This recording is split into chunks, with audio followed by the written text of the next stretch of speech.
তাদের হাতে হচ্ছে দেশীয় অস্ত্র ছিল, রামদা, তারপর চাপাতি, এইগুলা দিয়ে অতর্কিত আমাদের ওপর একের পর এক মানে দরজাগুলা ভেঙে ফেলে। সামনে রেখে আমি মাহমুদা সুলতানা রিমি, সম্মিলিত প্রাইভেট ইউনিভার্সিটির একজন প্রতিনিধি এবং কেন্দ্রীয় নির্বাহী কমিটির একজন সদস্য।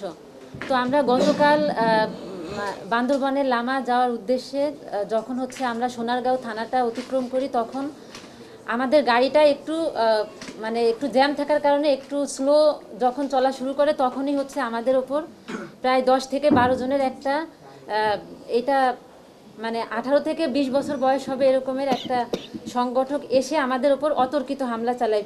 শুরুতে হচ্ছে আরিফ সোহেল ভাইয়ের ওপর মানে যেই জানালাটা ছিল ওই জানালার কাজগুলা ভেঙে ফেলে। তাদের হাতে হচ্ছে দেশীয় অস্ত্র ছিল, রামদা, তারপর চাপাতি, এইগুলা দিয়ে অতর্কিত আমাদের ওপর একের পর এক মানে দরজাগুলা ভেঙে ফেলে।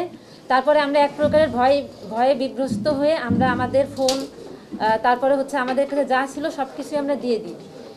আমাদের গলার উপরে চাপাতি ধরে আমাদের কোনো কিছুই বলা হচ্ছে না, শুধু মানে আমরা একের পর এক সব কিছুই দিয়ে দিই। তারপরেও আমাদেরকে এরপরে হচ্ছে পুলিশ প্রশাসন চলে আসে, তারপরে হচ্ছে ওরা পালিয়ে চলে যায়।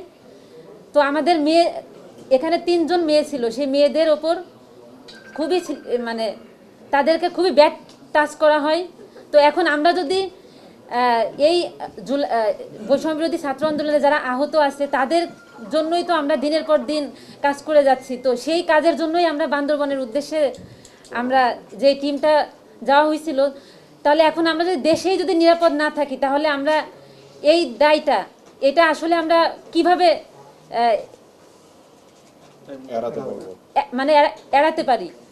তো এটা আমি চাই এটা সরকারের একটা সুষ্ঠু তদন্তের মাধ্যমে যেন এটার একটা সুষ্ঠু বিচার আমরা যেন এটা পেতে পারি।